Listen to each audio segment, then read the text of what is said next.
I'm John Robeson. I'm here with Ray Millette, and we are in the infield shop looking at this Ferrari 365. Now, at first glance, this car, which is recently painted, it looks beautiful, right? Let me just move in there. Let me show you how clear the reflections are. Nice bright colors. Looks like a fine paint job, except there were some problems. It turned out to be kind of big. So if we move in here, you can see that line showing up clearly in the camera above the yellow tape. See that line? That's a fracture of the paint. And lines like that are all over this car. So what do we do to figure out what's happening? Well, Ray has ground the finish off. And this is what's revealed. So here's the final finish, and this is the build of the final color. Here's the primer sealer that's the last coat before color. This is a primer to build up for smoothing of the car. Here we have plastic filler. Underneath that, we have some more primer. Now let's move in on the metal. See this boundary here? This wavy line? This is a transition between the steel of the front fender and the lead, the molten lead that was poured in to fair in this headlamp box. And that lead seam extends all around here and extends around here. That leading was what they used in the 60s and 70s to smooth transitions where metal pieces were joined. And you can kind of sort of see it here. See if I can get a light on it and make it a little clearer for you. You can kind of see right there in the middle of the frame is what looks like a front to back line. And that is fracturing of this lead from years of flexing when the car was driven on the road. So what happens is the lead flexes, the filler above it cracks, the paint cracks. You get these little lines like this. And you think they're nothing, but they're not nothing, because if you take the car out in the rain and you drive it long enough, water's going to get into those lines. And then the paint's going to lift away from the car. It's going to turn into rust bubbles. It's all over here. So we'll move in here. See, you got to get the light just right to show these cracks up. See that crack line that is under the reflection and above the yellow tape? That crack line is probably 6 inches long, and if we didn't fix that, eventually water would peel the paint right off this edge. Go around the car, and here's another real interesting example. This is the antenna hole. Now,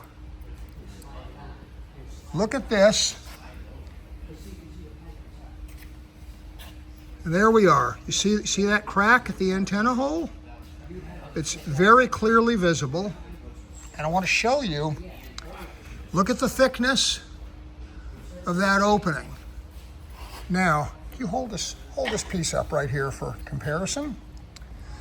Look at the thickness of that opening, and look at this thickness. This is a piece of the sheet metal the car is made from. So you can see that the filler that was added on top of this metal roughly doubled the thickness of the coating. And what happens with that is the filler flexes and it breaks. And that's another source of breakdown of the paint.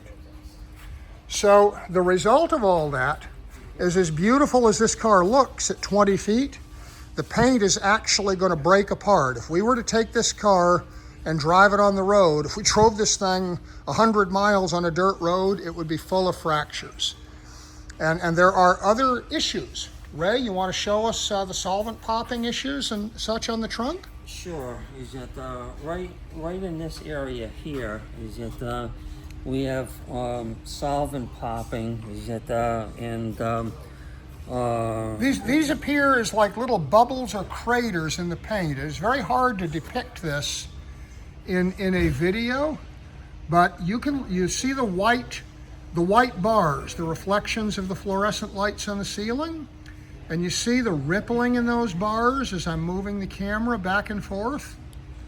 Those are solvent bubbles. And there isn't any adhesion there. Yeah. So these are going to actually get worse. They're going to lift off, right? Yeah, So those bubbles that Ray is showing us are where the paint is actually bubbled away from the metal, and ultimately that turns into real bubbles, and real bubbles turn into holes in the paint. It's possible to wet sand this again, okay, and you could actually make it better, but again, there's no adhesion underneath, so therefore it will still come off. It's still going to come back. And that actually leads us to the issue. There's already rework in the quarter of this. Ray, why don't you show them that? Yeah, is that right along here? Is that you can see the tape line. See this line, and this isn't just visual. This is a sharp edge. You could slice your finger on this if you. Yeah, you could. Yeah, is that so? And that's an edge where there is excess paint. That is where they painted this panel after it was originally painted. Yeah, it was rolled up, okay, and then it was taped off. Is that and then it was sprayed again, and you need a certain amount of mill thickness on the clear, okay, for protection.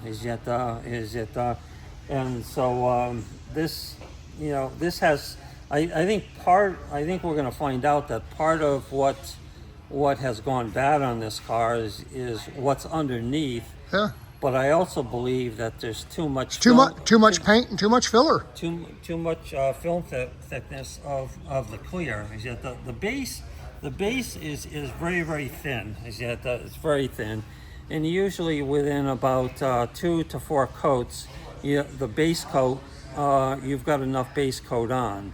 But what gives the base coat protection is the clear. And yet, when the clear is as thick as this, when you can flake it like this, that is ultimately what happens. Because when you have a boundary here, and the car's out in the elements, it's out in the rain, you get separations here, and that's when it starts to break off the car, and the job fails. Usually, the standard is to have, before you sand and compound it, is to have about 4 mils of clear coat on it, and then by the time you're finished sanding it and polishing it, you end up with about 2.5 mils of clear, and that's very, very adequate. And of course, the only way we're going to achieve that on this car is we're going to have to strip this to bare metal and essentially do this again. And unfortunately, if we go back to the front of this car, to the issue of the lead filler fracturing and leading to breakage of any paint that's later applied, you have to start on a car like this with removing that aged lead filler, replacing it with a modern product that isn't cracked and won't crack. And you really have to do this job correctly from the ground up. And it's just really, really unfortunate that you see so much hard work put into an effort like this that ultimately was doomed to fail because the foundational work on the leading and the body prep just wasn't done. And it's kind of what it is, huh? Yeah. There's other things that can cause solvent popping, and that is if clear is applied, if you don't give it enough time to dry in between coats. Yeah. Okay, time is very, very valuable when you're applying base coat, clear coat, or for that matter, single stage. But what this shows you is it is worth putting the time in to do this right at the outset. And that's really what this is about. Oh yes, it's a beautiful looking car, And- the colors are outstanding. And you know the car will be magnificent when we're done. It's Yeah, gonna, it's yeah. gonna. This car, once all this stuff is done, I have no doubt will be the best of its kind or one of the best of its kind in the world. And these are some of the things it takes to get there.